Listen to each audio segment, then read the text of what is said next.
আসসালামু আলাইকুম। আমি ইউটিউবে নতুন, তো কেউ আমাকে চেনে না। তো যারা এই ভিডিওটা দেখবা অবশ্যই একটা লাইক দিবা, চ্যানেলটা সাবস্ক্রাইব করবা এবং একটা কমেন্ট করে যাবা। আমার ভালোবাসার মানুষগুলারে আমি অবশ্যই লাইক দেবো, শেয়ার করবো, কমেন্ট করব। তোমরা যারা বিশ্বাস করতে পারতেছ না তারা একবার লাইক শেয়ার করে দেখো। তো একটা ঘটনা বলি তোমাদের, আমার জীবনের মতো না, আমার জীবনেরই। তো বিষয়টা হলো, যে ছেলেরা রাত জাগে, নেশা করে, গেমস খেলে, এমনও ছেলে আছে তোমার বছরে 1 দিন 2 দিন রাত্রে ঘুমাইছে আর না হলে রাত জাগে। এমনও ছেলে আছে, কেউ রাত জাগে পছন্দ করে না, কেউ রাত জাগা পছন্দ করে, কেউ রাত জাগা শিখে গেছে, কেউ রাত জাগতে পারতো না। তো আমিও তাদের মতো একজন ছিলাম, সাধারণ মানুষ ছিলাম, কিন্তু একটা বেঈমানের মায়ে পড়া আমার জীবনটাও নষ্ট। আমি এই গেমস জিনিসটা চিনতামই না, বুঝতামই না, আমি খেলতামই না কোনো সময়, কিন্তু ওর কারণে আজকে আমি গেম খেলা শিখে গেছি। যাক, আলহামদুলিল্লাহ, ভালো হয়েছে। এই গেমটাই আমার জীবনের এখন বড় কিছু। আর রাত জাগা পাখিদের মতো আমিও রাত জাগি। তো তোমার ঘটনা হয়েছে, আগে যখন আমার ক্লাস 7-এ পড়ি, পরীক্ষা দিয়ে ফেলছি। পরীক্ষা দেওয়ার 2 মাস পর থেকে আমার একটা মেয়ের সাথে প্রেম করতাম। মেয়েটার এক বাবার এক মেয়ে, তার ভাই বোন নাই। তো আমার বাসা ময়মনসিং, ওনার বাসা ময়মনসিং। আমি একদিন যাই পার্কে, ঈদের দিন, ছোট ঈদের দিন।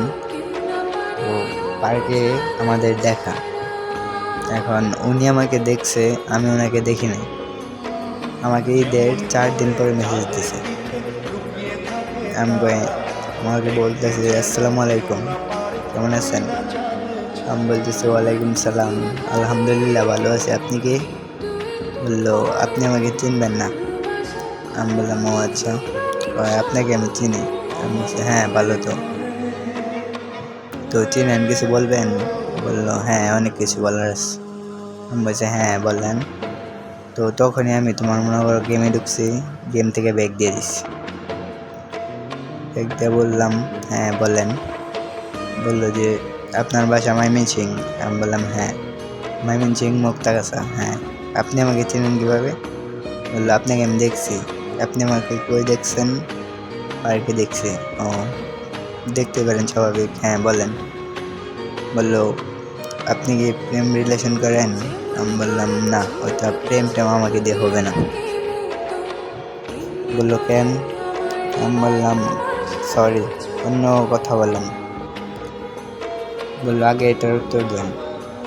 আমি বললাম, আরে বাবা, যেটা না করতেছি সেটা বলবেন না, আমার ইমোশনাল নিয়ে কথা বলেন কেন? তারপর বললো, আপনার এক বান্ধবী, তার কাছ থেকে আমি আপনার আইডিটা নিছি। আমি বলছি, হ্যাঁ, বলেন, নামটা বলেন, আমার বান্ধবী তো অনেকেই আছে। তারপর আমার বাড়ির কাছে আমার ছোট একটা মেয়ের কথা বললো, তার নাম হলো রিয়া। আর যে মেসেজ দিছে তার নাম হলো জান্নাত। আমি বললাম, হ্যাঁ, ওকে আপনি চিনেন? বললো, হ্যাঁ, চিনি তো। আমি বললাম, ও আচ্ছা, আপনি ওকে চিনেন বা যেটাই করেন সেটা আমার দেখার বিষয় না, এখন বলেন কি বলবেন, আমি গেম খেলবো। বললো, আজকে থেকে গেম খেলবেন না। আমি বলছি, কেন? কয়, এমনি। আমি বলছি, তাই? আমি বলছি, আপনি কি? আপনার কথা আমার শুনতে হবে? বললো, এত কিছু বলতে পারবো না। আর রাত জাগেন বলে? আমি বললাম, হ্যাঁ, রাত জাগা পাখিরা রাত জাগবে, কেন, কোনো সমস্যা? বললো, আজকে থেকে ভালো ছেলেদের মতো ঘুমিয়ে পড়বেন। আমি বললাম, আজব তো, আপনি কি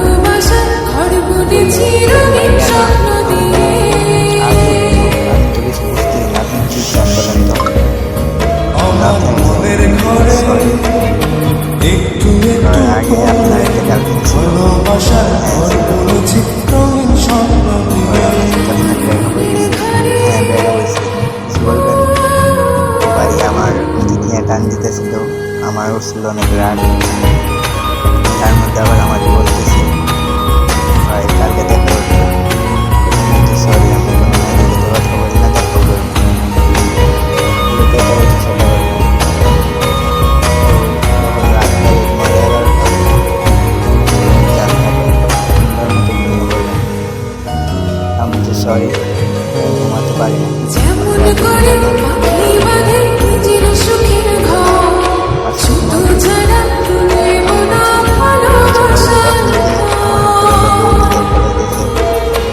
আপনি কি আমার কিছু বল?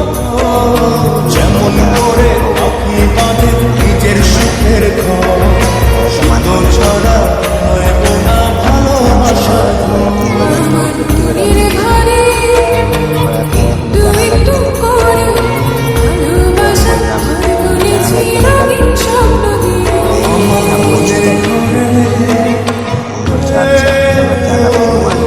আমাকে ডিস্টার্ব করবেন না। আগে আপনি নাইট চলে যাবেন, তারপর আমি যাবো। বললাম আগে আগে বলেন, এত কথা বলেন না।